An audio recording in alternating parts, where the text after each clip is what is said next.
Good evening, brothers and sisters. As president of this onion agency, I call this meeting to order. So sit down and shut up. Thank you. Now, we have some exciting news for you. As you know, your onion agency has been hard at work talking to our amazing partners about the next few years. I've answered millions of your calls, billions of your emails, spoken to every last one of you and your families, and most importantly, I've listened and replied. We have, for you, the best deal in history. In the history of deals, there has been none better. It's an unbelievable deal. You're gonna love it. You complained about long commutes and shuttle buses. We've negotiated on-site barracks, eliminating those concerns. You've complained about pay not keeping up with inflation.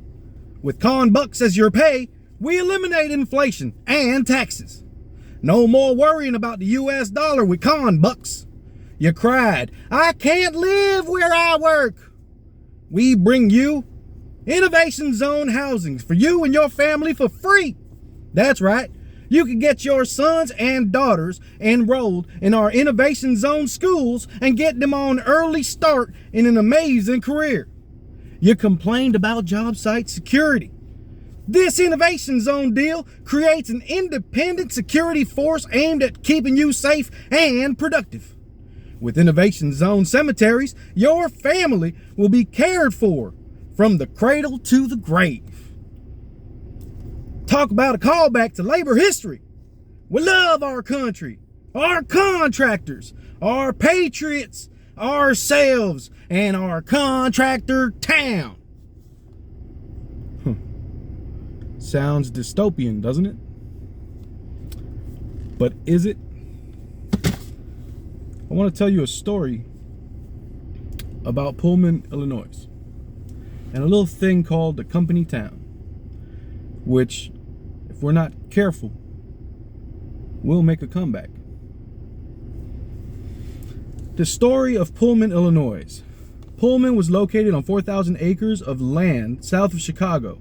George Pullman, founder of the Pullman Palace Car Company that built luxury passenger train cars, built his vision of a virtuous village, clean, hygienic, and free and vice-free. By 1893, it had over 12,000 residents living in 1,000 homes.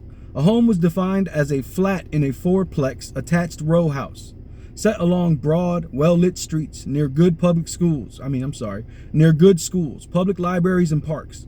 The units had indoor plumbing, cross-ventilation, basement windows, and many other innovations of the time that won high praise from social progressives of the time.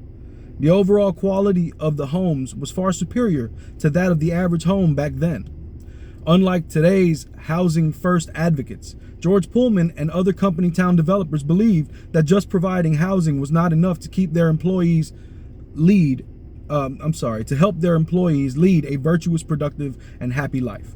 Towns like Pullman would provide residents with everything they needed for a healthy body and mind, at least in the opinion of the town's patriarch. But as time went on, all was not well in Pullman. The rules of conduct in Pullman were strict. There were no undesirable businesses or activities allowed in the town. No bars or nightclubs or other unapproved social outlets or activities.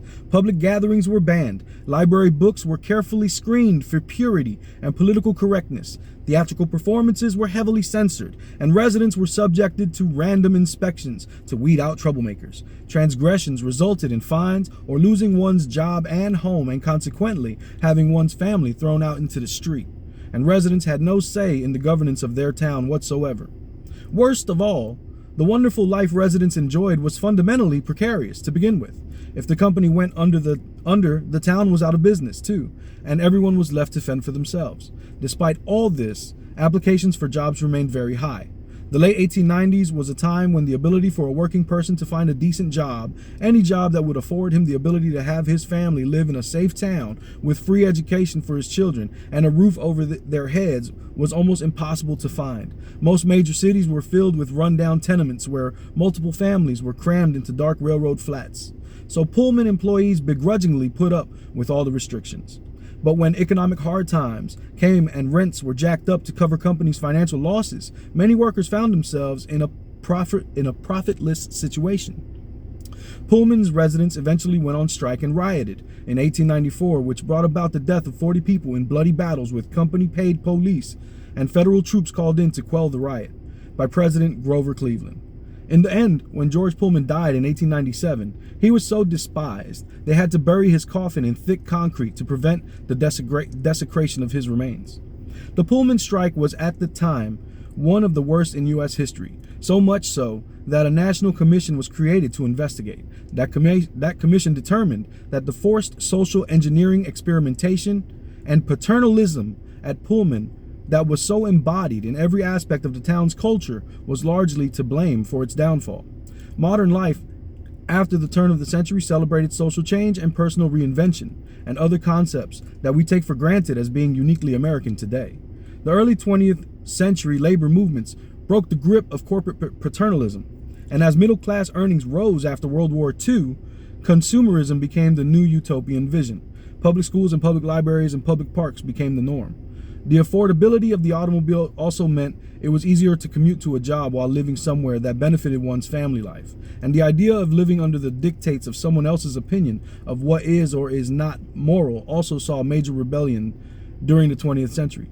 Like Pullman, most of the American company towns only survive today because when their parent companies went bankrupt, as Pullman did at the turn of the century, residents were allowed to buy their homes, which they somehow managed to maintain through the following decades of financial panics, the Great Depression, and 2 world wars, a testament to the power of pride of home ownership. This is a lesson it would be wise for city planners and state agencies to be reminded of today when socioeconomic conditions are forcing more and more people into being renters for life. In general, the upward mobility resulting from the growing wealth of the middle class in the U.S. from the late 40s through to the end of the 20th century made the whole idea of needing a company town to take care of employees' needs seem quaint and unnecessary, until now. Echoes of the late 19th century are with us again. Corporate wealth and power have again grown to unimaginable size, and working people are again more and more beholden to their company to maintain their middle-class lifestyle. It's true, many of today's powerful corporations pay their top talent extremely well. Transportation, healthcare, counseling, gym memberships, and even student loan debt repayment are commonly perks for highly skilled employees at major tech companies and investment banking firms. However, the same can't be said for their services workers or less skilled labor. Examples would be witness the movement to form labor unions by the rank and file at Amazon and Starbucks. These same mega-rich corporations drive hard bargains with minimum wage service workers who clean their offices, serve in their cafeterias, protect their premises, and repair their delivery vehicles. The employment playing field in this age of mega corporations does not appear to be even close to becoming level anytime soon. That's a snippet from this article from the Marin Post that I will be putting in the description box for you so that you guys can read. But yeah, The Rebirth of Company Towns, New Solutions or a Sign of Hard Times by Bob Silvestri. Check it out. See what you think. I'll tell you what, if we're not involved, we just may see this part of history repeat itself. Hell, it's probably happening right under our noses.